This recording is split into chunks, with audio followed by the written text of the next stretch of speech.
kind of.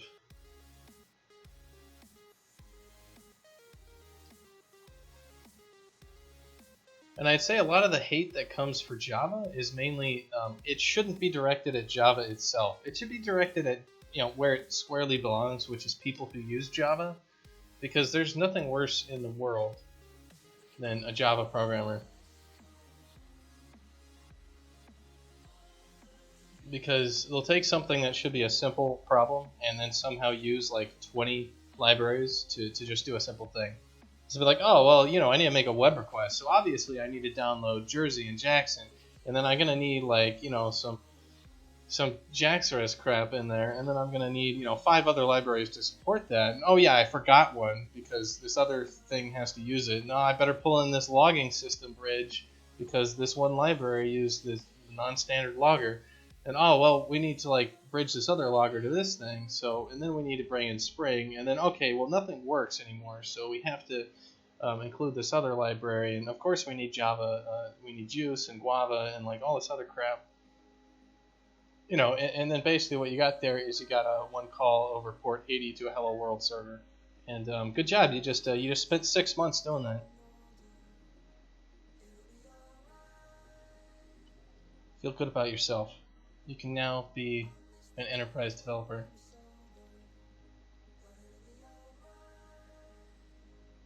Alright, what the hell was I doing? Alright, calculate paths. Okay, so this thing now needs to take a whole bunch of parameters.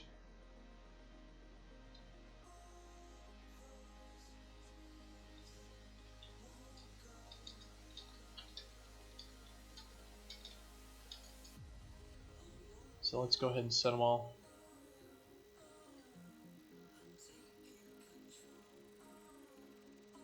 I really like the stuff that worked with Java, which was just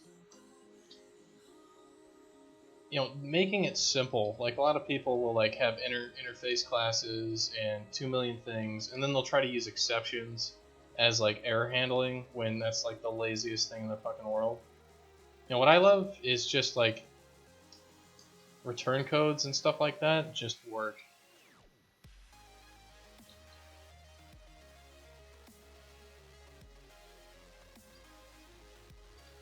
Versus like, oh, I'm going to throw some random exception. And then somebody's like, well, I throw runtime exceptions because I hate my life.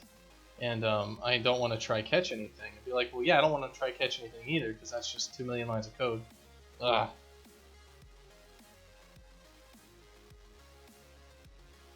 You talking about exceptions?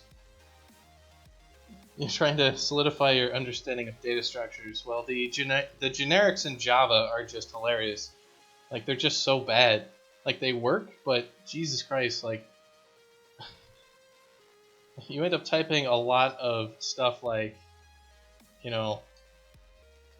my object, some question mark.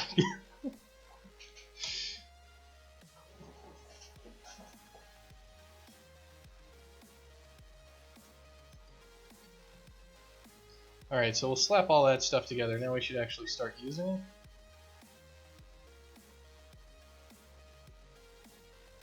Let's actually throw this. This structure allows us to sort our priority heap for our search out.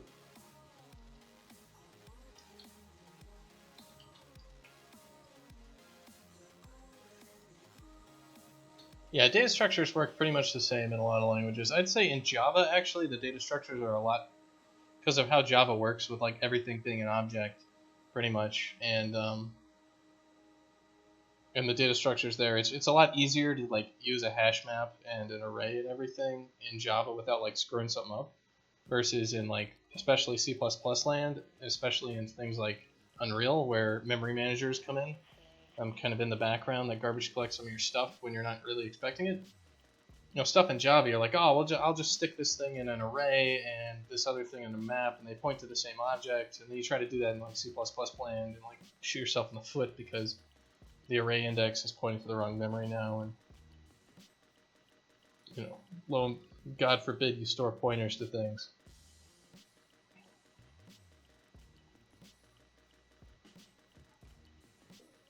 Alright, so we're calculating our path.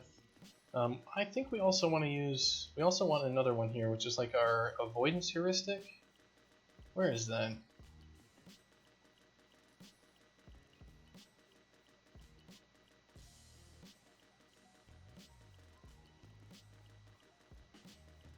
Yeah, okay, we're going to want this float m pathfinding shore avoidance weight. Let's make sure we add that in there. Kind of a long, stupid name, which is just what we need.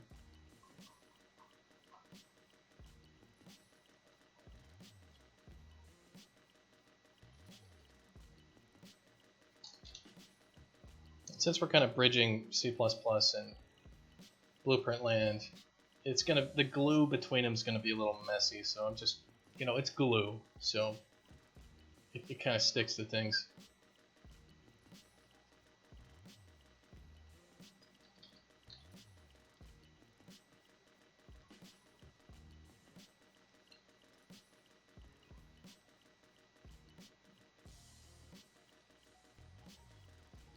Alright, so let's add that float in here, which is going to be this pathfinding shore avoidance weight. This is going to be,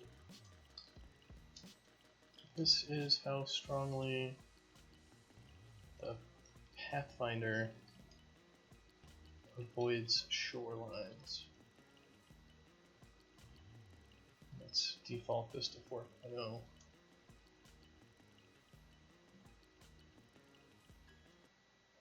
Alright, so we got all this going on.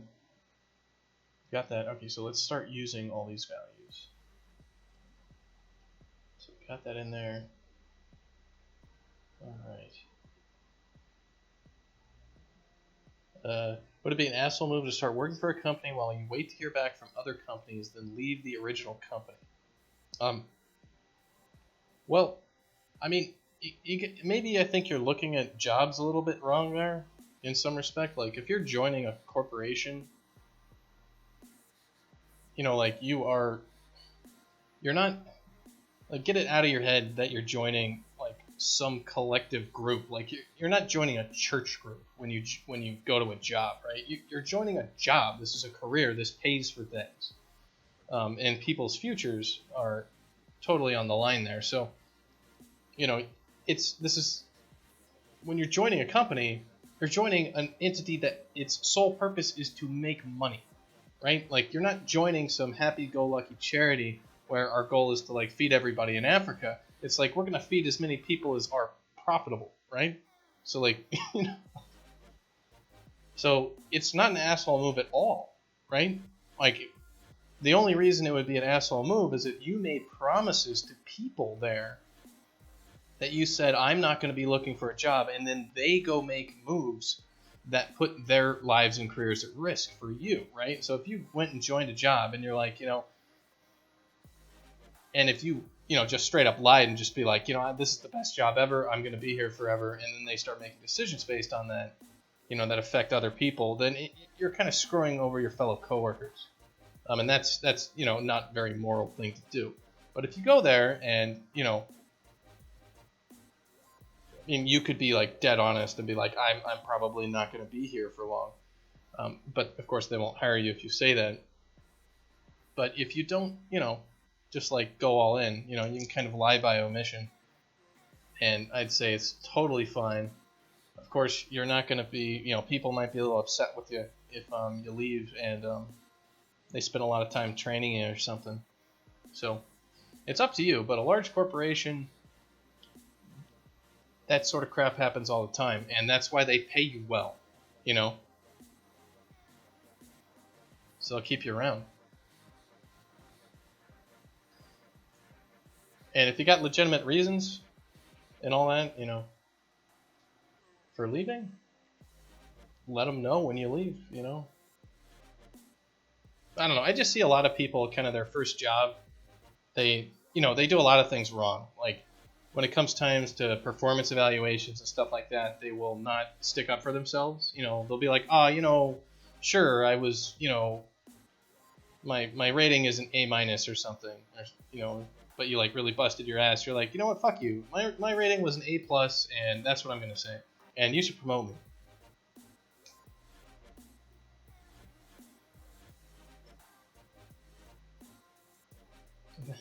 They only want to pay you $50,000. That's less than entry level programmer at like any large company. Like when I started at EA, my base salary. Well, I didn't have a base salary. I worked hourly, but my base hourly, if I worked full time the whole time, would come out to around 75K, and that was down in the Bay Area, and that was 2009, 2010.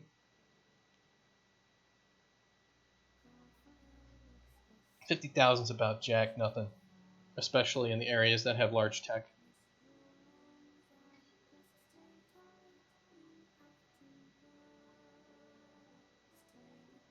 Yeah, that pay sucks. Let's just throw that out there. Like that's not good. You should be, and that's before other compensation. Well, Dallas and Texas have different tax laws and everything, which is why I really like. I went from California, like I worked in San Francisco and San Diego, and then I moved up to Seattle. And Washington tax laws are just so much nicer. Um, that even if you take a pay cut, moving to a place like Washington or Texas, definitely you're going to be making more money.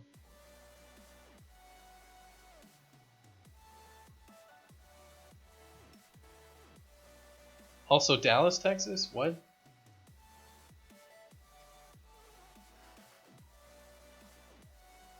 Yeah, yeah, that's pretty much true. 65 to 70 for entry level software.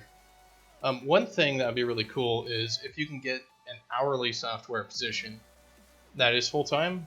One thing about a lot of programming places is there's plenty of overtime, which I was able to snag when I worked at EA. So I was working like 80-hour weeks and getting double overtime, for like half the year, which was like amazing.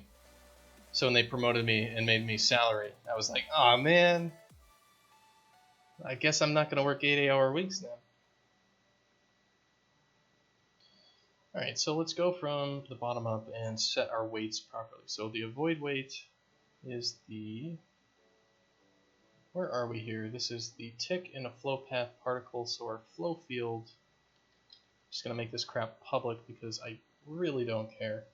I'm the only programmer on this project. So this is going to be the particle avoid weight.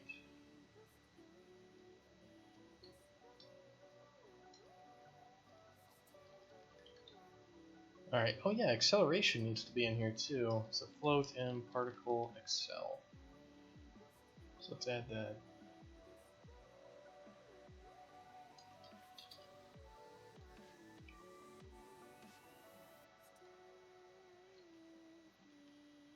Yeah, and if you're getting in as an entry-level software developer, I would watch out. There's a lot of exploitative business practices that can happen, um, especially if you are joining a team that has a lot of junior people. Watch out for businessmen who um, don't give a damn about taking responsibility themselves. Because I've seen a lot of places like in Sacramento, there was one particular company that just, everything was your entry level developer's fault. And, there was no accountability for management making, good decisions for people. And, quote unquote, you should be lucky you have a job at all. People say things like that to you, they're just trying to exploit you. Because to be honest, the tech industry needs people. I have never been working anywhere where we weren't hiring. Like, we've always been hiring people, and it's always been this incredible struggle getting people to come in the door, like, that are qualified. Just, you can't find them.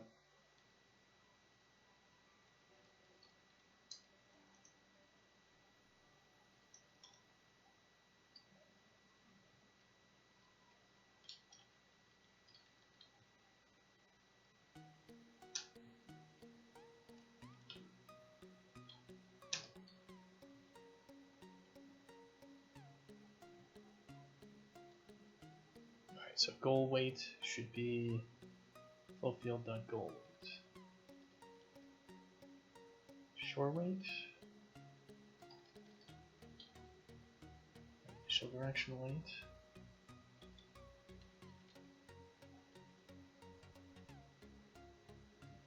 Alright, shore avoid distance. Let's add another, before I forget, let's add the Excel here. Oops, I don't want to duplicate.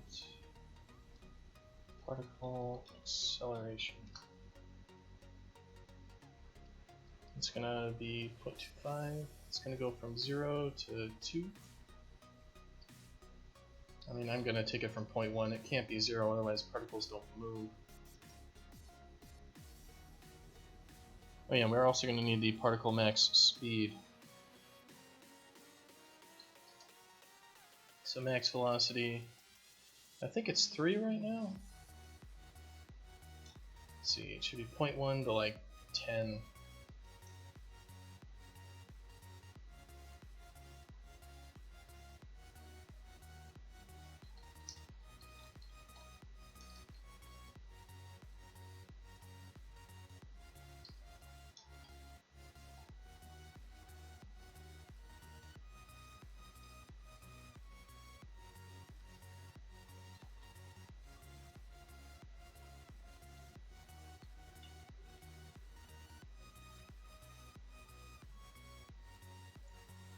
And that's another thing, former CC, if there is a language that is not widely used and you get a job doing that, like, good luck. It's actually part of the reason why Adam and I are making this game in Unreal 4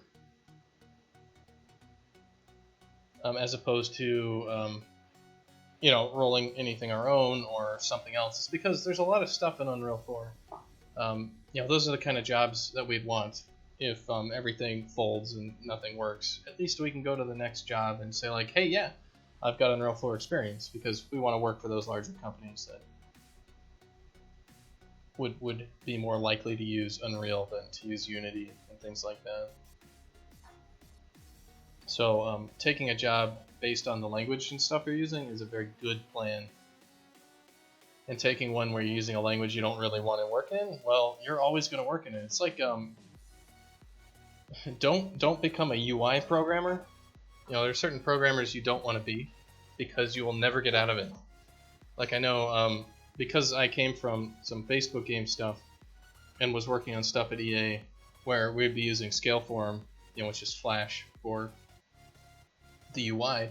I'd end up, even though I was a server developer working on the back-end servers and databases, I'd end up doing the UI because, you know, like I built like the whole chat system and UI and friend systems for some of the games at EA because, well, they needed people who knew how to do Flash, and I was one of the only people in the studio who did, so I kind of drew the short end of the stick.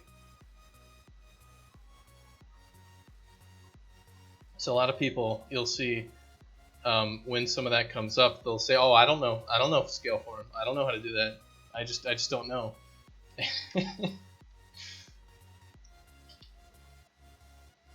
And be like, "But you worked at that web company for all that time." He's like, "No, I didn't. Shut up. I don't want to do that crap anymore."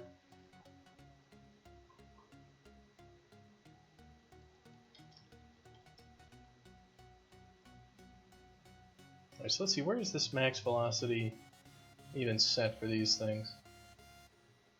Spawn particle, max velocity is 3. Okay, so we're setting that.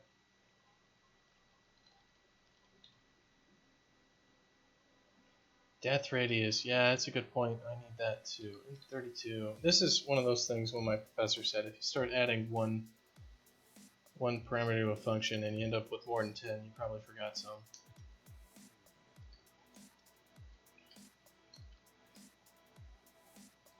Let's see, outflow death radius.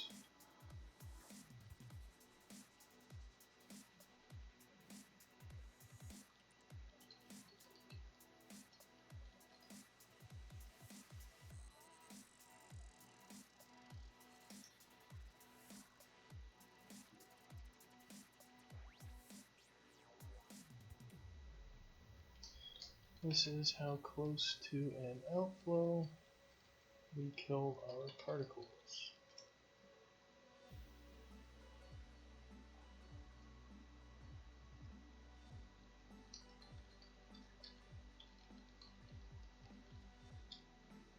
I'm gonna just hook up all these things in our blueprint, so they'll be easy to mess with individually in the sliders.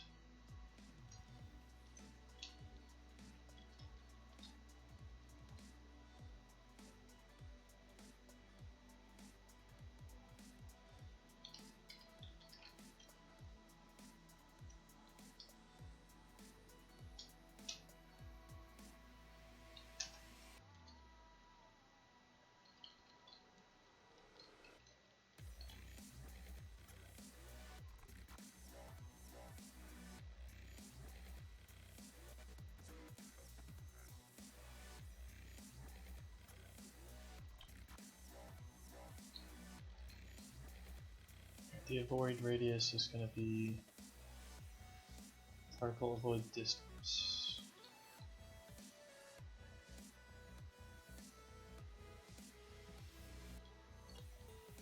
So we need the min value and the max value.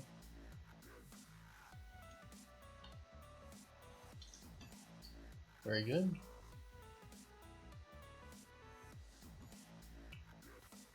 What the hell is this?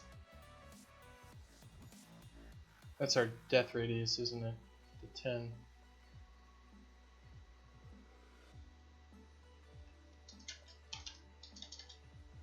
Let's put a little comment on that.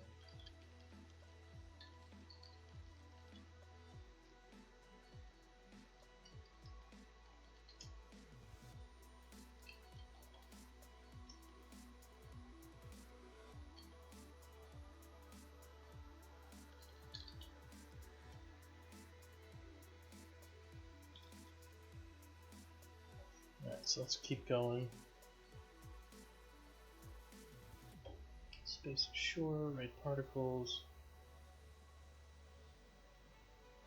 Let's see, filling the color, tick, void radius.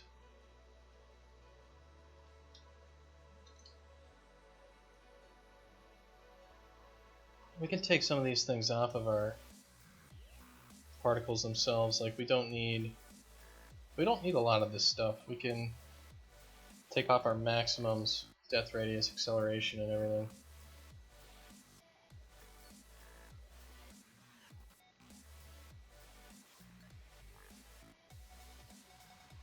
And we'll let the compiler check a few of these things.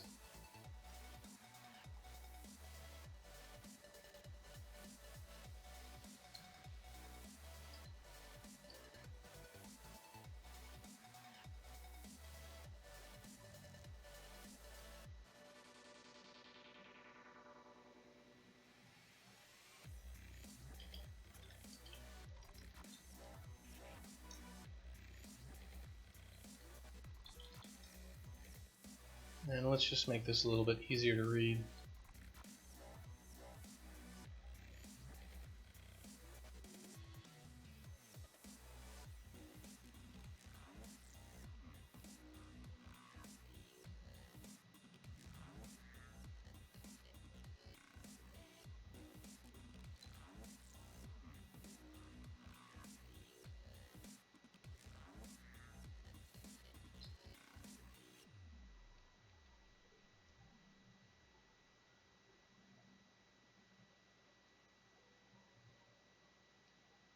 Was max velocity actually squared? Well, I guess if we're not squaring it, then it doesn't really matter. It's already working. Let's just ignore it.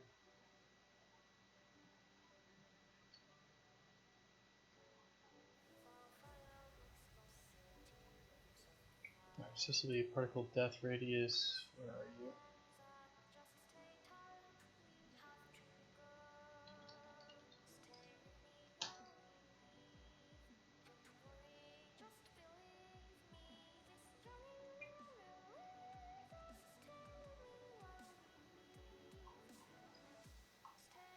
Alright, so let's keep looking up here. So this will be fill color. We have the max velocity. Let's just keep kind of screwing up our architecture here and just pass crap in here.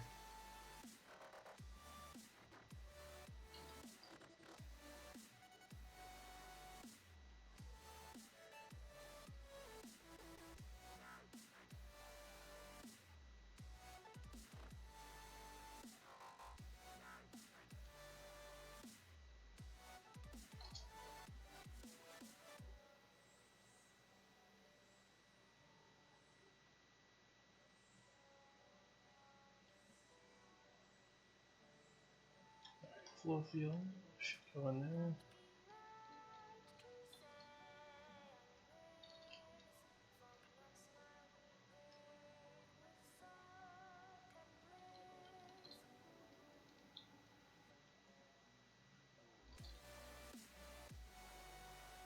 Alright, so that should give that something to chew on.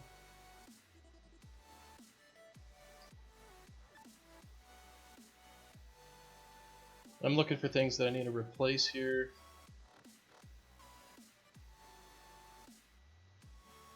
So these don't exist anymore, so we can get rid of them.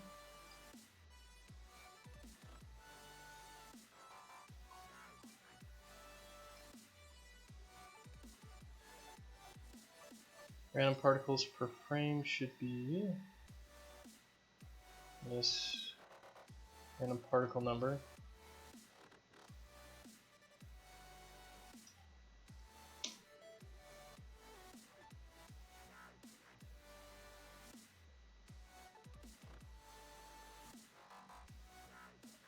Let's see, that's looking okay. I mean, I could have another parameter here for spawn radius for particles along a path, but I don't think I have to mess with that too much.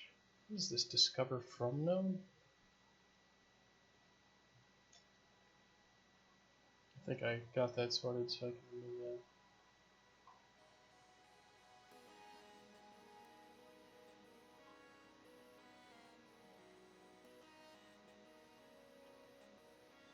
Let's see, here's our pathfinding shore avoidance weight. That is on our flow field, right?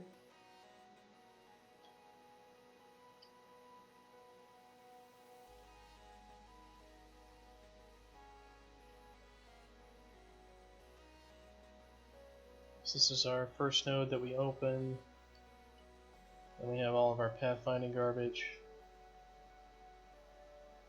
Anything here?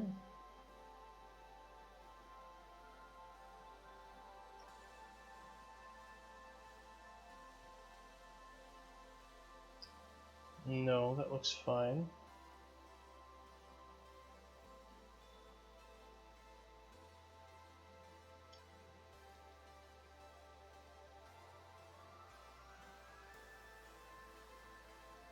We don't need all those new lines.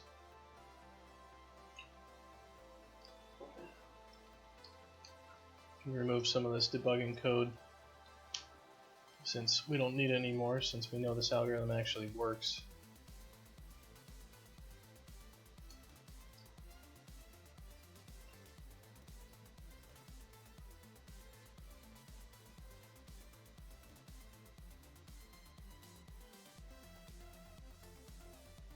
Alright, so let's see, does this get used?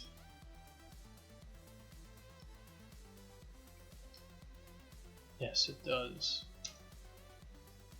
Goal weight used. Yes.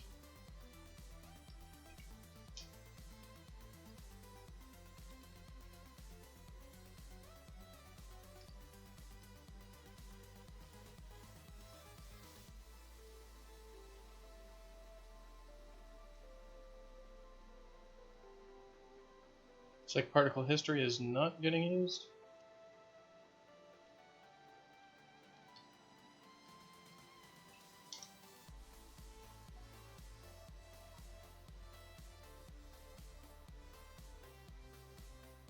Yeah, here it is, max history.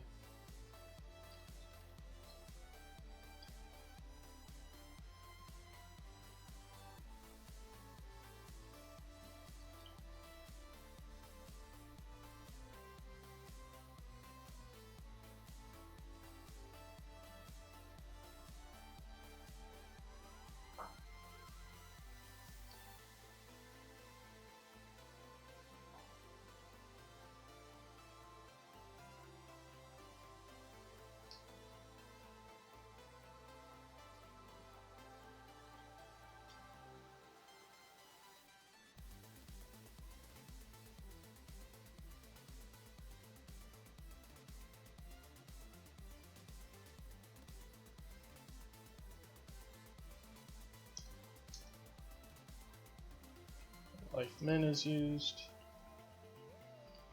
Life max is used. Random particle number used. Short wind speed is used. Acceleration used. And I'm just being thorough about stuff just because I can. Alright, cool. Let's fix our compile errors. Let's make sure to shut this thing down properly then. Because if you're going to use Unreal 4, even if you're a small project, unless you are not a programmer, I would highly recommend grabbing the source off of GitHub, compiling the editor from source, and running it inside of Visual Studio. Because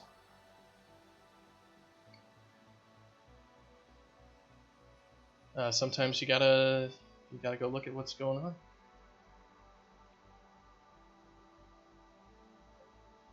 And it's not as hard as you think to get it actually sorted out.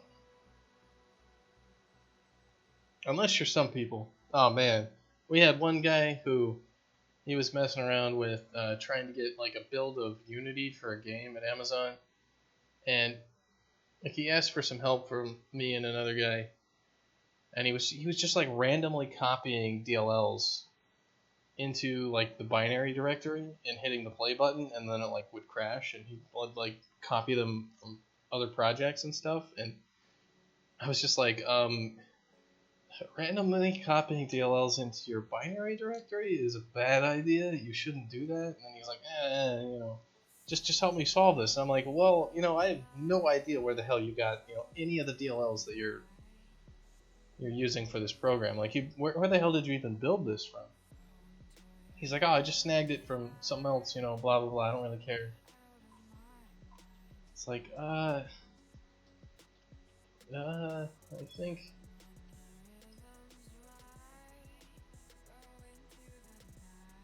think there's a problem here.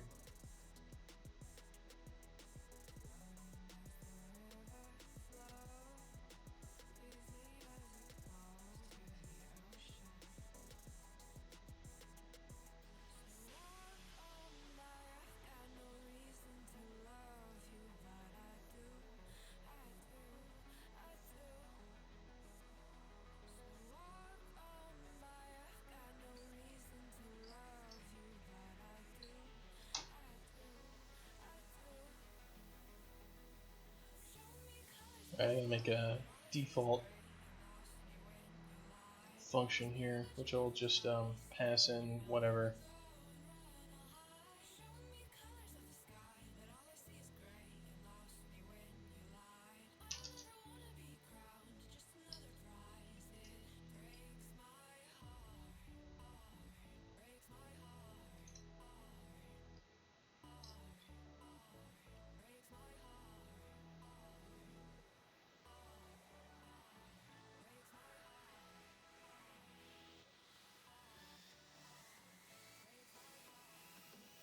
Probably do this the other way, where instead of having it set stuff,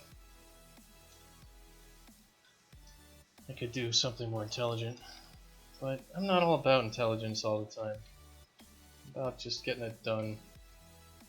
We're not on a team with 200 million people using our code. Doesn't matter if we have some small things that nobody cares about.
Alright, so particle, goal, shore, initial.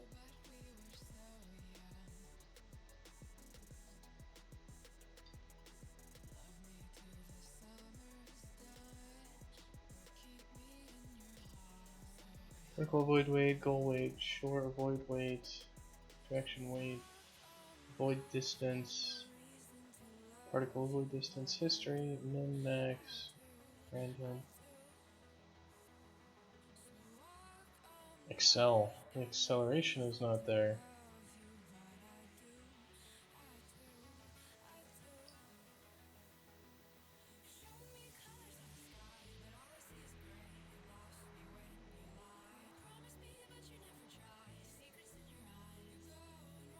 Yeah, and the reason we're passing all this crap in is so that the blueprint can do whatever the hell it wants, and kind of mixing blueprint data and C++ data can sometimes get a little tricky. I don't want to make an asset that somebody has to go manage. It can be kind of a pain in the ass. Because I could like make a use struct and all that stuff, but then like how do you actually use that from your blueprint? How do you save things like that? It just kind of gets nasty. I don't really like it.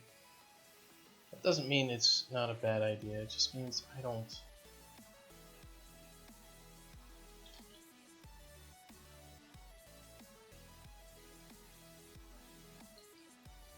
want to do it.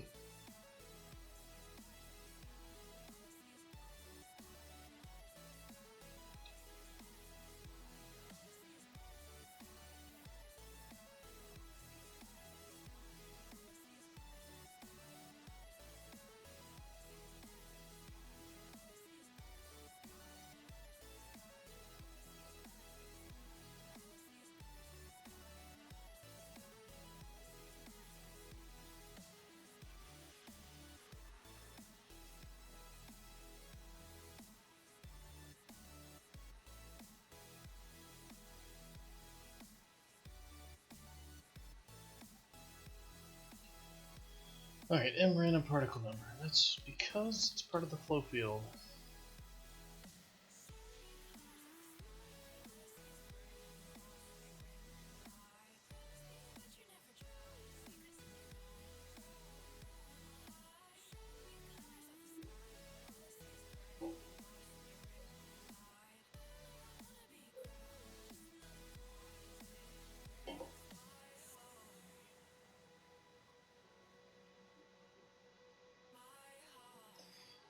Yeah, I should probably get back to streaming some games sometime, but I don't know.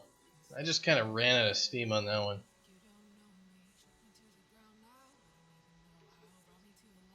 I guess it's I kind of how I am, self-employed, which means I don't have a real job. I just sit in my basement and I program things for this game, which is according to some, the dream, quote unquote. Which is just hilarious when you think about it. Like I was over in Seattle talking to people, just the other day for a going away party for somebody, and he's like, "Oh, what do you do?" It's like, "Oh, well, I sit in my basement by myself and I program stuff all day." And they're like, "Oh man, that's so amazing." And then you think about it, you're like, "Damn, dude, like that's really sad." Just like, what do you want to do when you grow up? Be a fireman? You want to be an astronaut? Like, I want to sit in my basement and do jack shit all day. Be like, "Oh man, that's sad, kid." Yeah, dream job. What do you want to do? I want to go upstairs and like, I want to like cook a pizza and then eat it and be like, "Oh, that's crazy. It's the best job of all time."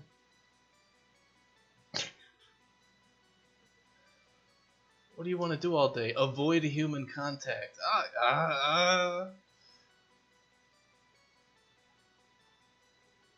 Alright, cool. So let's go to our blueprint editor. And we can see all the awesome stuff we've got here for calculating pads, which is now exposed for us. So let's see, I put this all inside of particle sim. So let's just slap all this stuff out here so we can plug it into our function.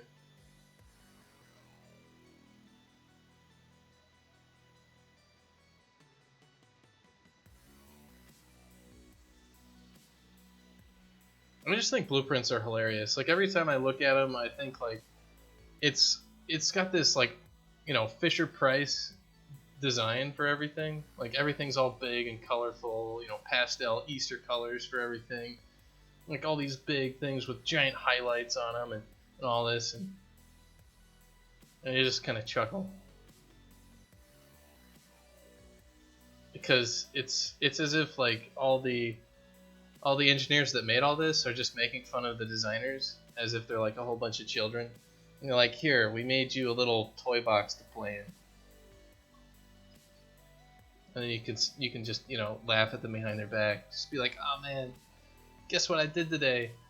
I made all their buttons the same color as my kid's toy phone. Like how those, and the guys loved it.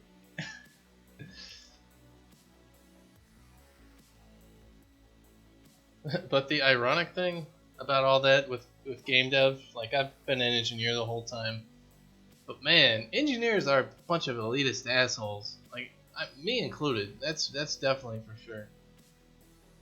Because the truth is, none of us would get anything done with our games if we didn't actually have designers. I mean, the designers are also assholes, but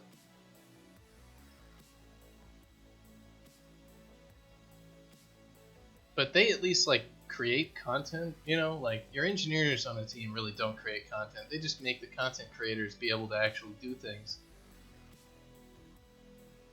So it's always funny, you got like super elite engineer people who think they're hot shit, and like at the end of the day, it really doesn't matter. You're the machine that other people are turning the levers on.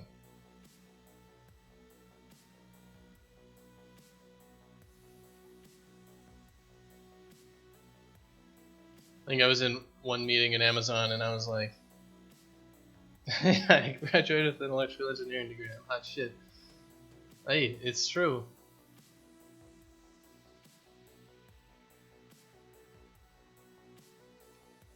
Let's see, we need that random particle number hooked up in there. But I think one of the reasons a lot of projects fail are just like, I've seen so many projects.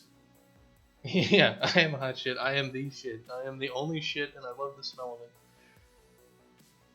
Pathfinding shore avoidance weights. There we are. I've worked on a lot of projects, and it's amazing always which ones succeed and which ones fail. And with lots of games, they all fail.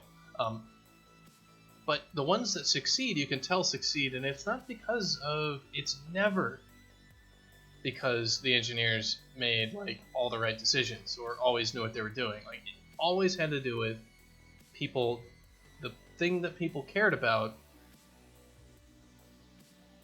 was actually delivering the game. Like the artists, the designers, the engineers, instead of caring about being right all the time, they just cared about, you know, like the project working.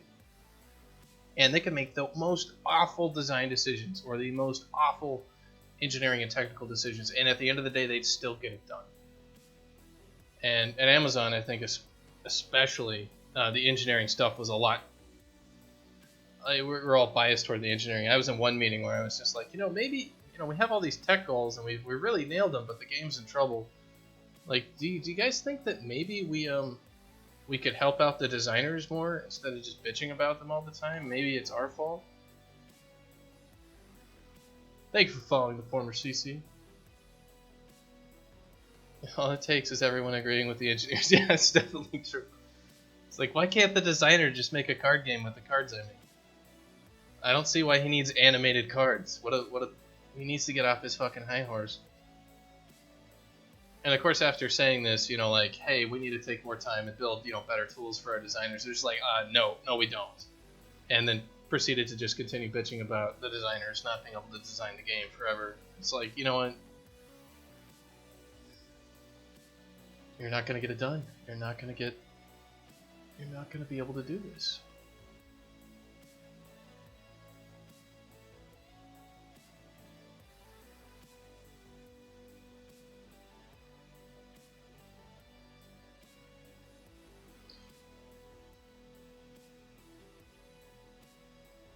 Alright, so we have successfully hooked up all of the things for our variables and all that. So let's just make sure it all works. Let's mess with it.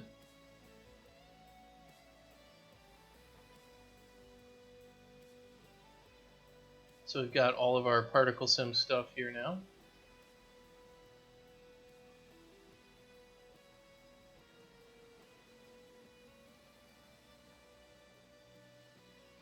Uh-oh, the tick number was 50. So we're just going to tick the whole damn thing, aren't we? This might take a couple seconds.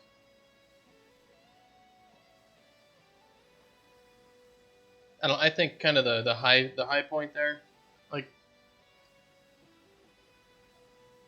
like there's a lot of different, I would say engineering disasters that have happened with games. Like one of them, like the SimCity launch, stuff like that, where they made the game always online. Crazy shenaniganry. And you're like, well, how did that happen? How did they release this game and have the servers fall over and all this awful stuff? And this always online thing is so stupid.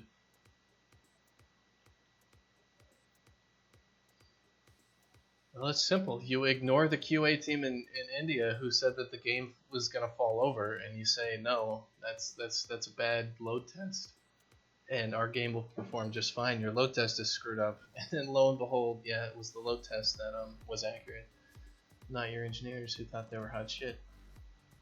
All right, so let's turn our tick. Where's our tick number? Tick number. Let's take it to 1.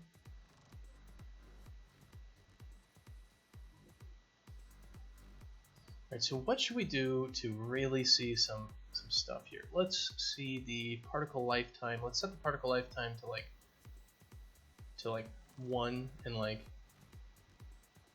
then 30 or something. And let's construct it. What is this?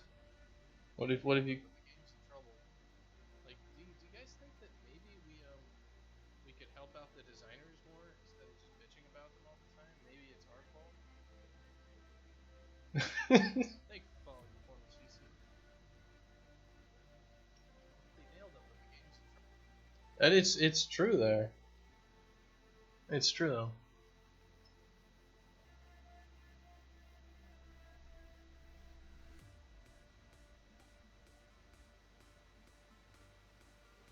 Alright, so what did we do here? We lowered the lifetime of our particles.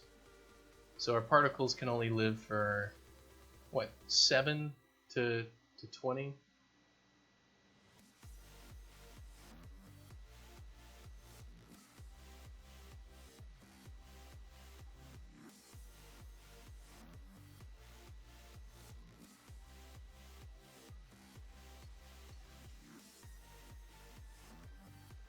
Really doesn't do a whole heck of a lot for us, does it? Alright, well let's change the number of random particles. Let's do that. So construct our static flow field. So we now have a lot more random particles. Is that 500 random particles? Let's throw a breakpoint in there and make sure it's actually doing what we want.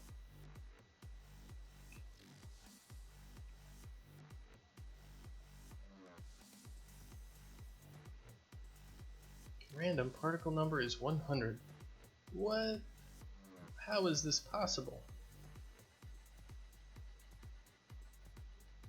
Visual Studio, just lock up. Come on, Visual Studio. Unlock yourself.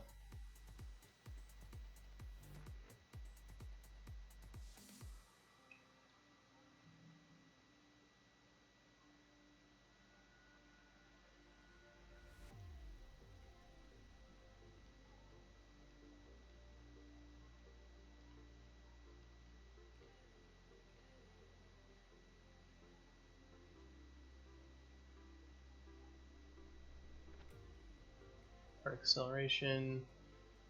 What's our call stack? Call stack is calculate paths defaults.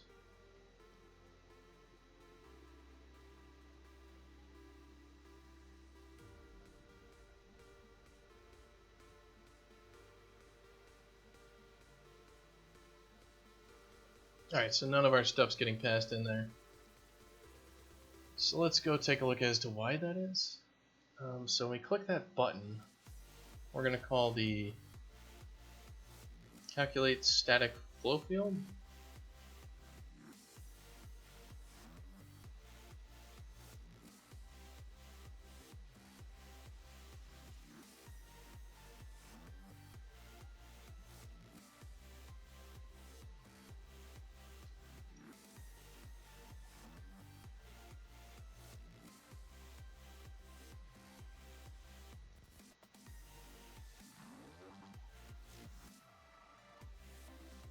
And that's inside of our map utils. Alright, so it's create static flow field.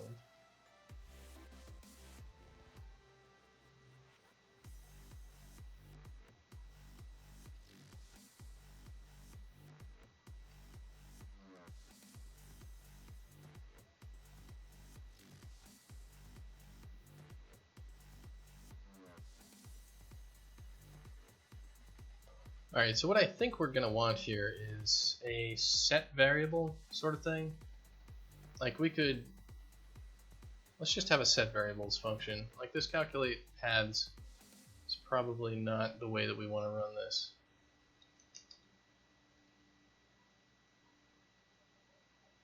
So let's like have a set variables, like set full field bars. Probably a better idea just to do it like this.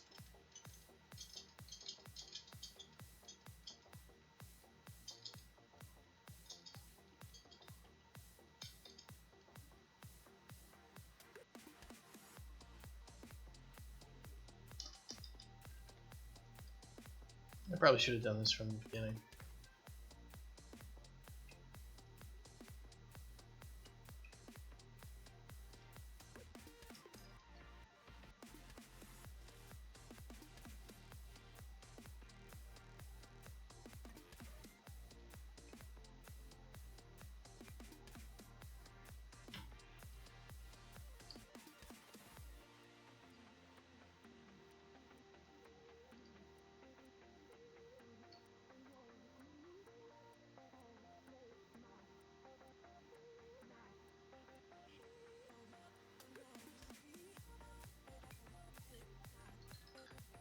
We'll just do it this way. Make it simpler. Just have you set all the variables and then do the things. And that should be fine.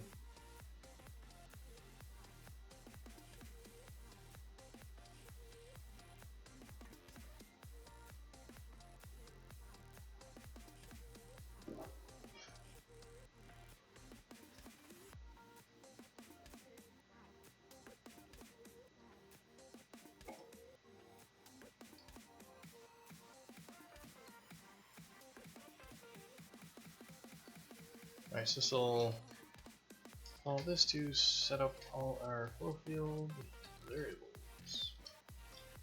Have we got a reset function?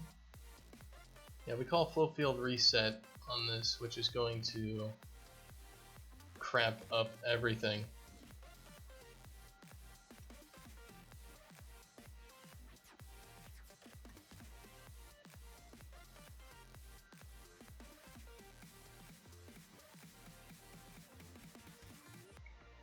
Well, why don't we just have a reset function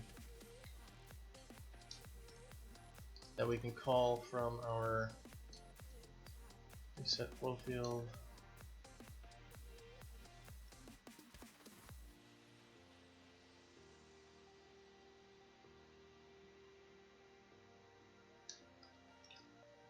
No, this is dumb.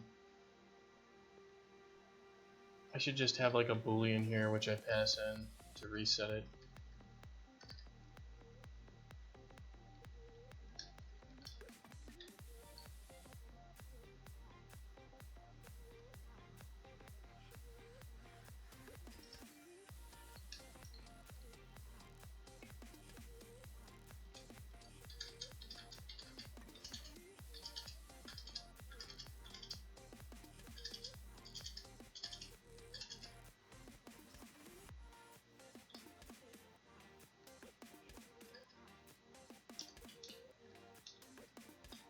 Because I'm trying to make it so like the blueprint stuff can call into this and do a few kind of crazy things that you normally wouldn't do.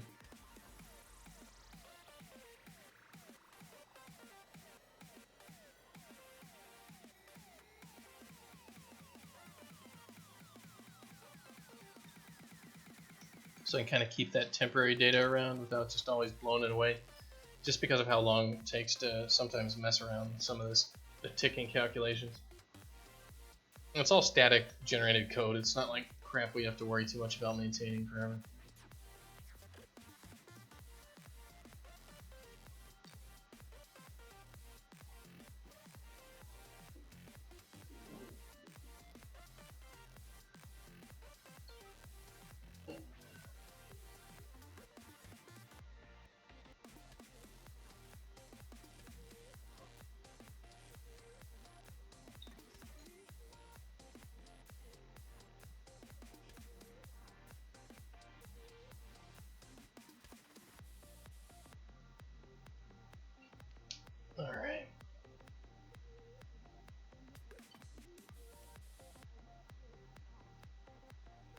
yes, we need to.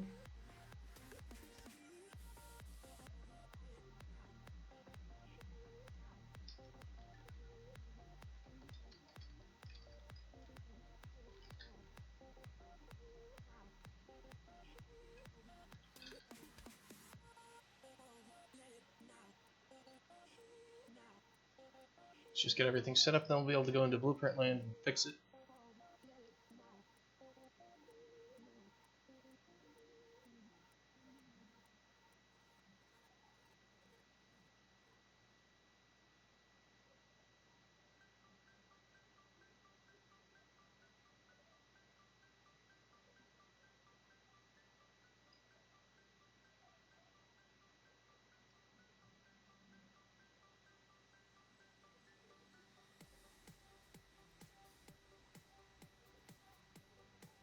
Looks a lot like Lab View. What is Lab View?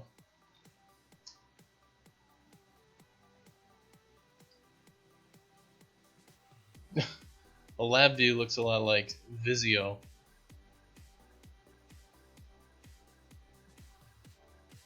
Yeah, just a bunch of nodes and crap all hooked up. Well, I think that's what a lot of the older visual scripting language stuff looked like. There's a whole bunch of that sort of garbage.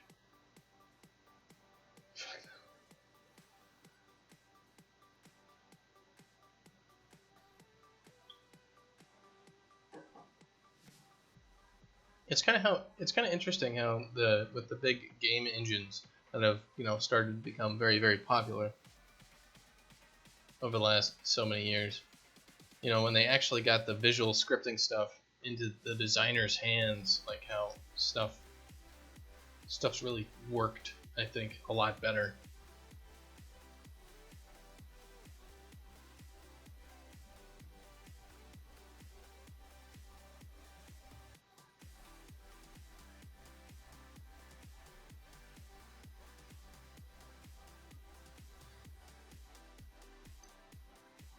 Alright, so construct static flow field. What we want to do is add in our reset of this stuff.